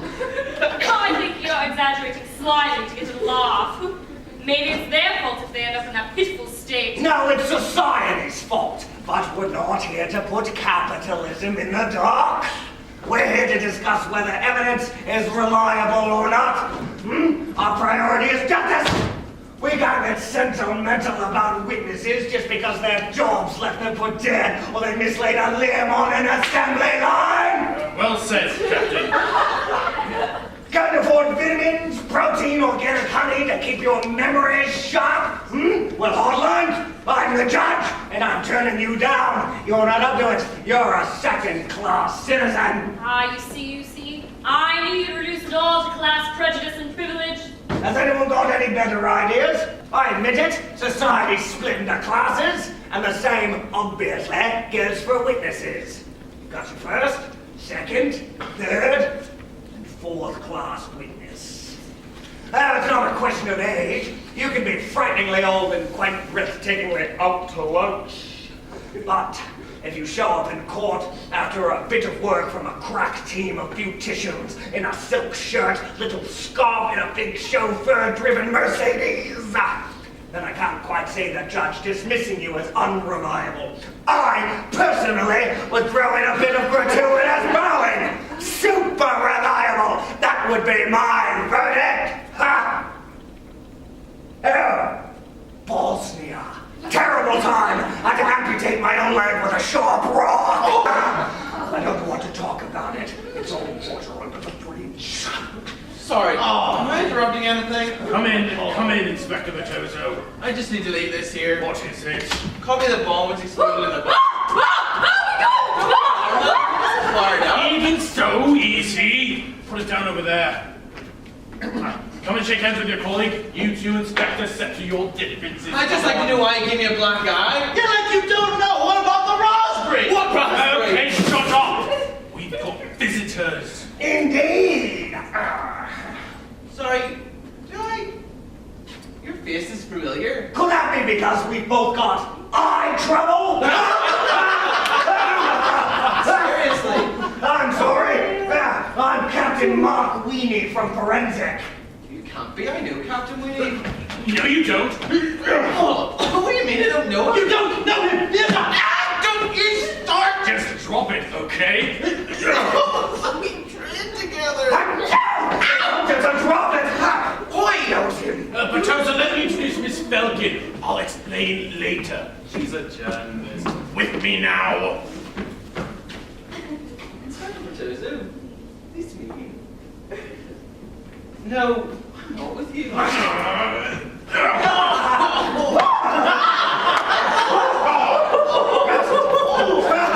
Look, Triggery's doing it again! For crying out loud! Is that any way to behave? You're right, it's a long story. Anyway, Patosa, pack it in and listen. Miss Felkin is here for a very important interview. Do you understand? With you now. So, miss, I don't know if you want to ask him any questions. Patosa is one of our top experts on ballistics and explosives, among other things. Oh, there is something that intrigues me. You said that that box contains a copy of the bomb which went off in the bank. Well, a very approximate copy. The original device blew up, so you see our problem. But another bomb was found that didn't go off. Yes.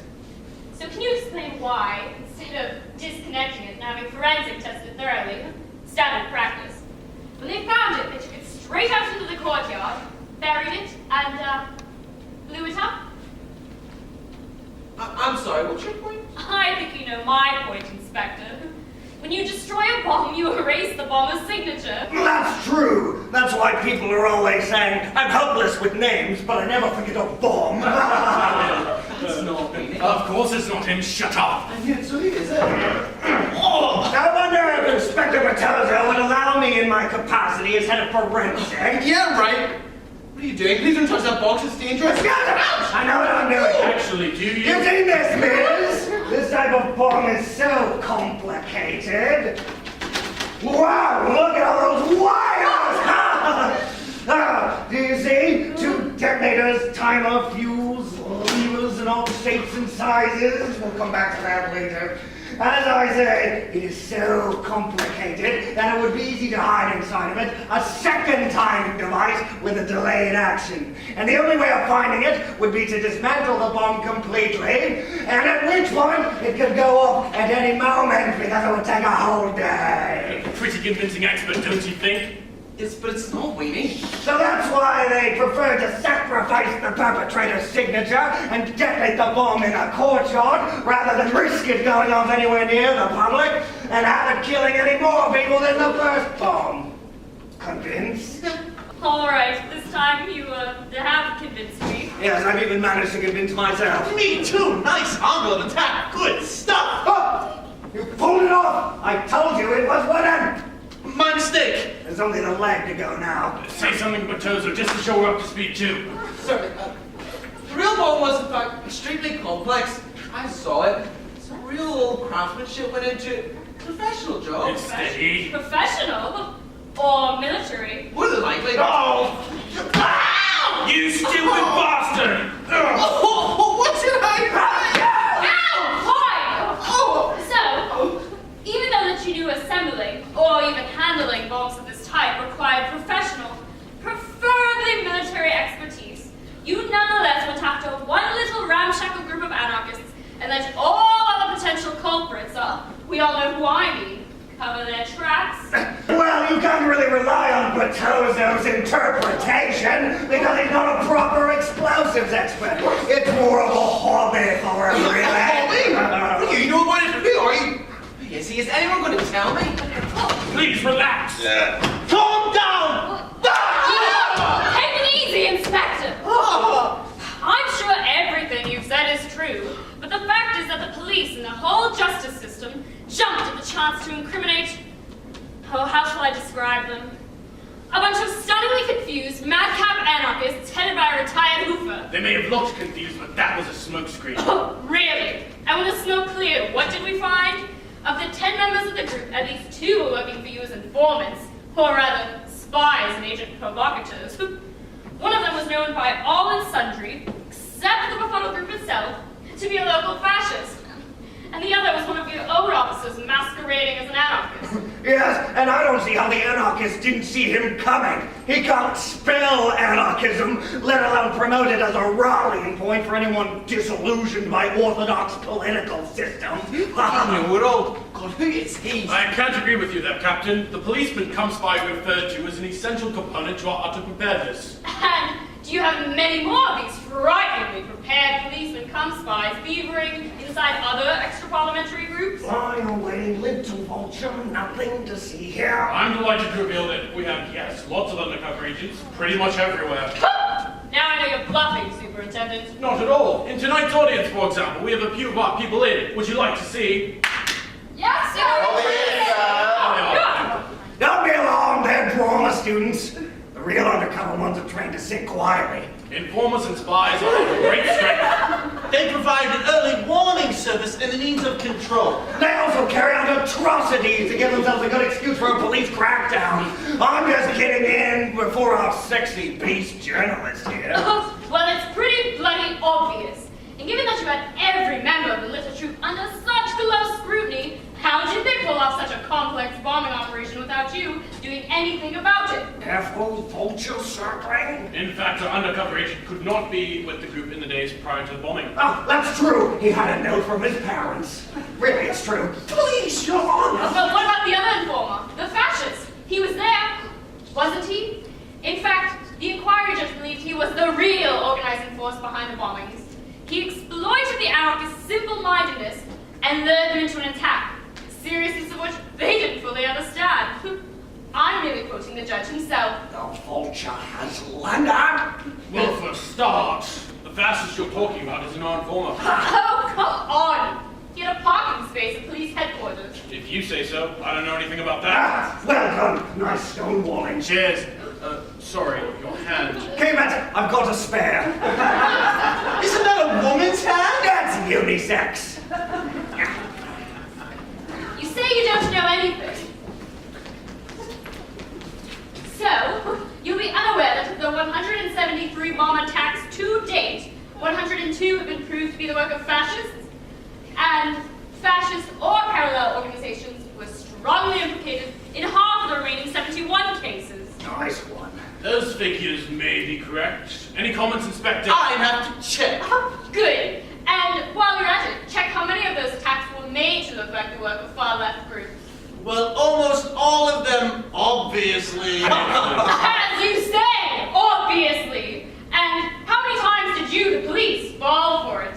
And was that out of naivety, or... That is so bitchy. I definitely know them.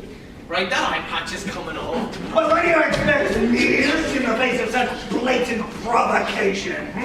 Now, I suppose you'd argue that if we police, instead of faffing around after a bunch of no-hope anarchists, had instead concentrated our pursuits on other more worthwhile lines of inquiry, such as industrialists and paramilitary organizations running back by Western armed forces, then well, we would have sorted out this business long ago. Don't worry, now he'll put the whole argument on its head. He's got this technique, very gifted man. If you believe that, then you're right. What a waste of time. We could have uncovered a load of fantastic dirt. Kill him. He's gone mad. Mad, he's a maniac. That's a bit rich coming from a policeman. Super, I know who he is. Yeah, we'll keep it under your hat. Don't spread it around. Honestly, I know him. He's never been in copper, he's just dressed up as one. Look, I know, we all know we don't want the journalists to realize. But he's a crime. Shut up! I can't hear what they're saying.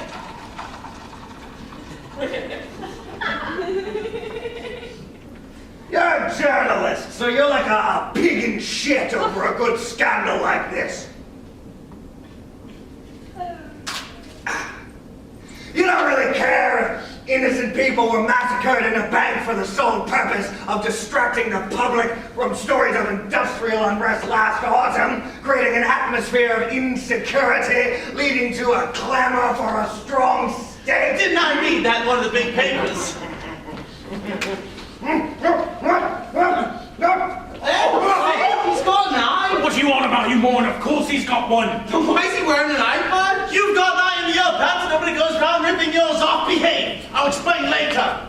That's so eccentric. You wear an eye patch just for fun. No, it's just to blend in, really. Oh, very good. Go on. The scandal. Right! So, there's a massive scandal. Mass arrest of politicians, the odd trial of big cheeses sweating, lords, members of parliament, colonels, liberal Democrats rather overexcited and tearful. The Mail on Sunday tries to sack its editor, the left tries to ban fascists, and then finally the chief of police is carried shoulder high through the streets for carrying out such a fearless operation. Shortly afterward, he's politely told to retire. No, Captain, I don't like these gratuitous insinuations. This time I have to agree with the superintendent. A scandal like that would actually boost the standing of the police. It would give the public an enhanced sense of well-being and a new respect for our justice system. Precisely. So the scandal would have served its purpose.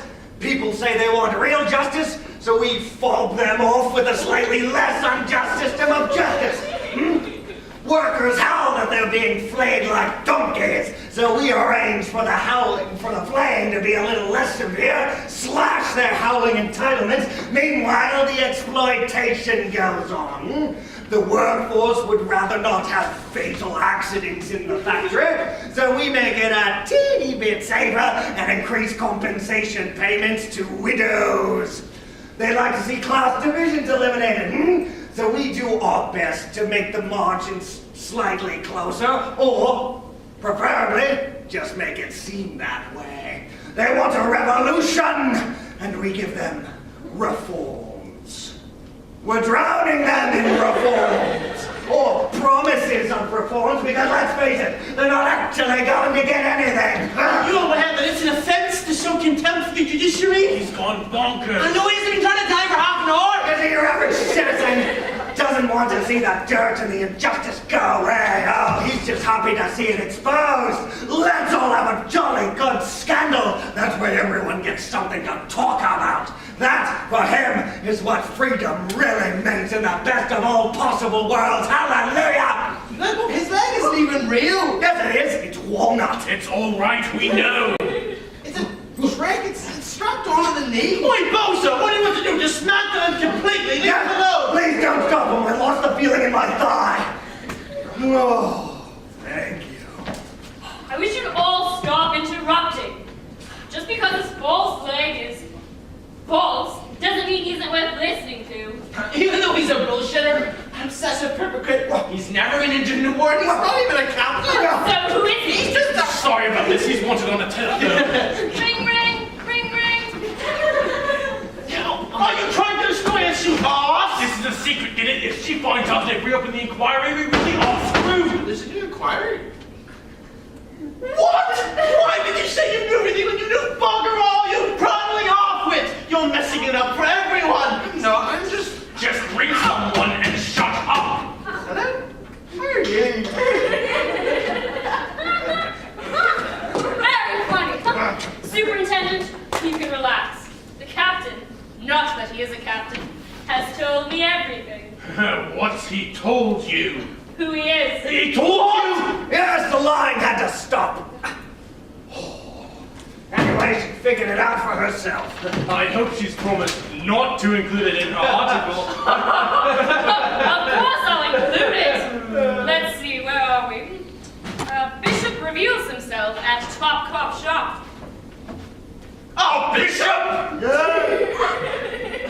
I'm sorry I had to conceal my real identity. No, he's a bishop.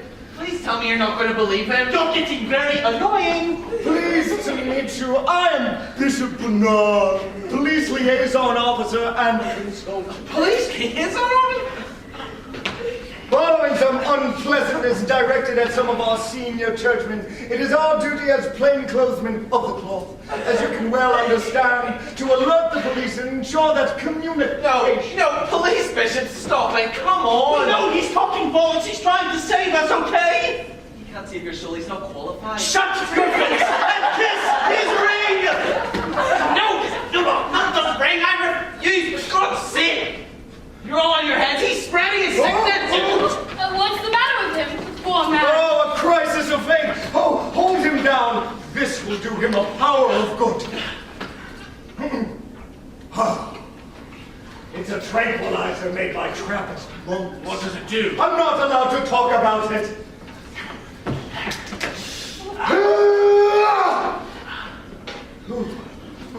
Oh, there's a bit left. Would you like it? You won't believe this, Your Grace, but just now when you were talking about the scandal, and you said, in the best of all possible worlds, hallelujah, I immediately thought, I don't need to be a reverend. Please. Well, I thought, why is he talking like a bloody priest? I hope you're not offended. Why would I be offended? It's true. I was talking like a bloody priest because I am a bloody priest. Interestingly, when St. Gregory the Great was elected Pope, he'd found out that they were trying by various shady means and house your fathers to cover up some major scandals. Oh, he was furious, and he shouted out those famous words, Nolumus ut venimus omnibus gentimus justiniam et verbum totum! Sorry, I was crap at Latin in school. Oh, fine. Basically it means you're going to get justice or truth whether you like it or not. I'm going to do everything in my power to make these scandals explode like 1,000 fireworks, and fear not that these utterances will submerge my authority. Let the scandals come, because from them will rise a stronger, more enduring state. That's amazing. Do you mind writing all that down for me? What are you playing at? You destroyed the Queen's picture! That's an offense! He was writing on it! I agree he was wrong to write melodramatic messages on the top of a royal portrait. But there's no excuse to do that! Shame on you! So, in other words, there were no scandals after you invented them. Precisely. Tensions massaged away through the miracle of catharsis. And you, journalists, are the overindulged chief masseuses. Indulge? Tell that to the government. Have you seen it rushing around desperately trying to suppress our stories? Oh, it only ever pretends to. They all get out, don't they? Cash for questions, donations for passports, cemeteries for a quid, guns to Iraq, MPs caught with their adulterous cocks out while urging restraint and probity, 18 Jeffrey Archer scandals, another 32 ending in the word gate.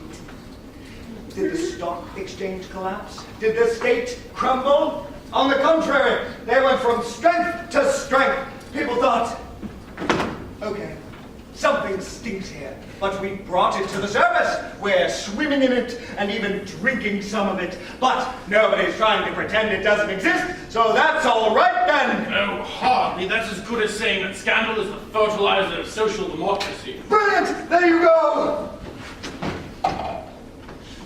Scandal is the fertilizer of social democracy. Oh. I'd go even further. Scandal is the best antidote to the worst poison, namely, a sense of awareness. If people come to realize what's going on, we are in deep trouble.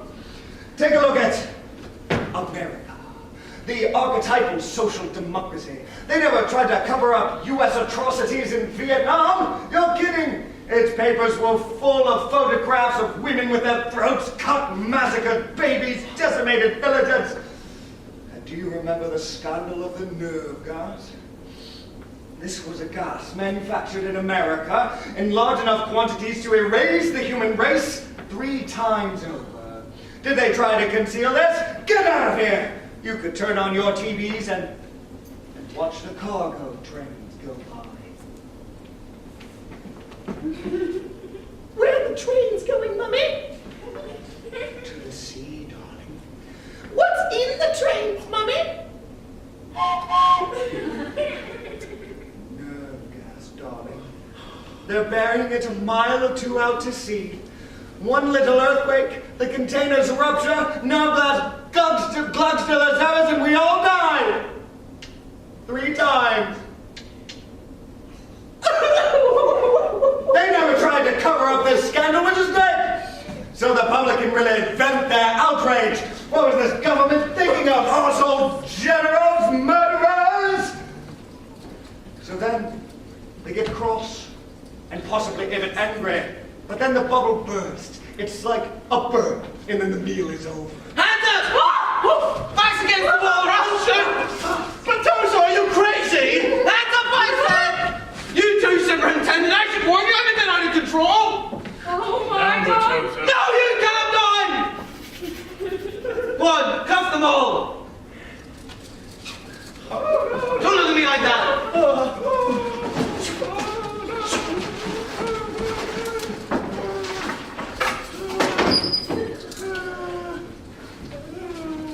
Yes, Lady too. You'll understand in a minute, this is the only way I can get a proper hearing. And you, whereas you, Mr. Conrad Wankmouth, will kindly tell the lady and gentlemen who you really are. Or you know about I'll shoot your face off, okay? Delighted to do as you suggest, but I'm worried that they won't believe me. Maybe you should sing it to them then. No, it just might be enough to show them my file with my clinical records and all that. All right, where are they? In that bag. Go on, get them then. Any mucking about and you're a dead man.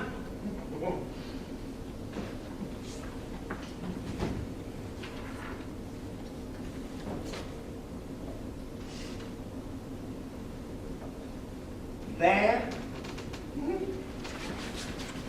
There you go. Seeing is believing. No. An art teacher on indefinite sick leave suffers from paranoid delusions. So he is mad. Didn't I mention that? Has spent time in psychiatric hospitals and Maudsley, Rampton, Broadmoor. Looks like he's given them all a go. Yep, I've done the grand tour for the mentally disturbed. 15 electric shock treatments, in solitary for 20 days, 3 incidents of criminal damage. He's a pyromaniac, 10 arson attempts. Let's have a look. Burned down the library in Alexandria, Egypt, in the 2nd century BC. Give it here. Look, he's written that in himself. So we can act forger, a hoaxer, imposter, quick change artist. You're going down for abusing important people. Well, you can't. He's a mental patient. I've been through all that with him. Such a shame. He's planning a fantastic article. So much for that. Yeah, and so much for him when I pushed his head into his body.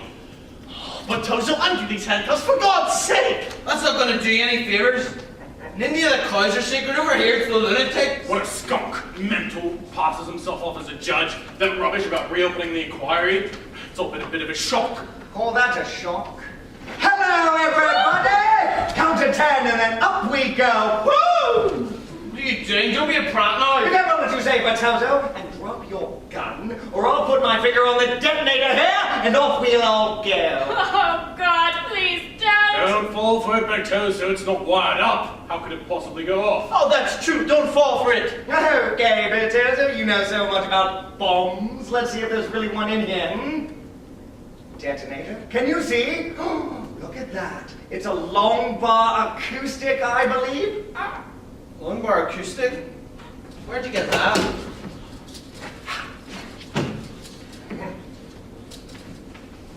In here. I have everything in here, including a tape recorder which now features all of our conversations here. What are you planning to do with it? Make 100 copies and send it round to political parties, newspapers, government ministers. The main thing is there'll be a thumping good scandal. And that way we can stand shoulder to shoulder in our social democracy and say, we are in the shit up to our necks, which is why we're walking with our heads held high. What's happened? Who's turned out the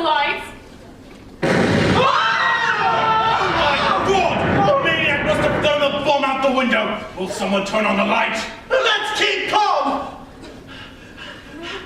Batozo, you're nearest the switch. There must have been a power cut. That's better. So what happened? Where's he gone? Is the door locked? He must have left through the window. Oh, look! I can slip my hand under the handcuff. You see, you can't be too rich or thin.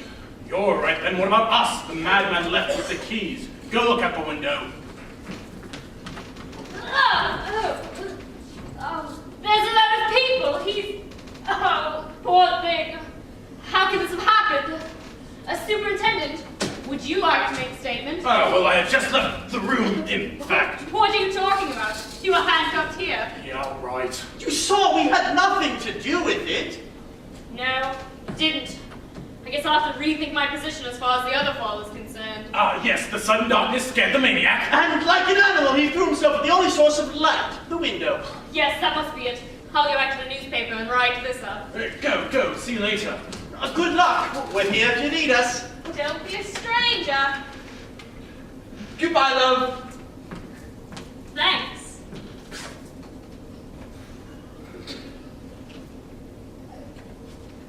I have something for you in here somewhere.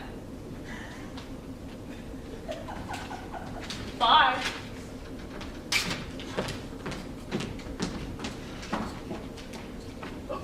Of course.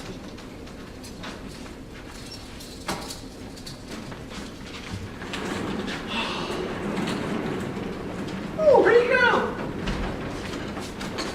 What was that for? Nothing wrong with a bit of old world courtesy. Come in. Is this the inspector's office, special branch? It's you again. Shouldn't he be a smashed and bleeding corpse? They're false. The beard and the beard gut. Now we're really going to give you a good kicking. For God's sake, what's the matter with all of you? The beard's real. So's the beard gut. I'm sorry, we seem to have mixed you up with someone else. You look very similar. Is this how you receive visiting judges? Judges. You're a judge. What kind of judge? High court judge! I've been sent to reopen the inquiry into the death of the anarchist, and if you don't mind,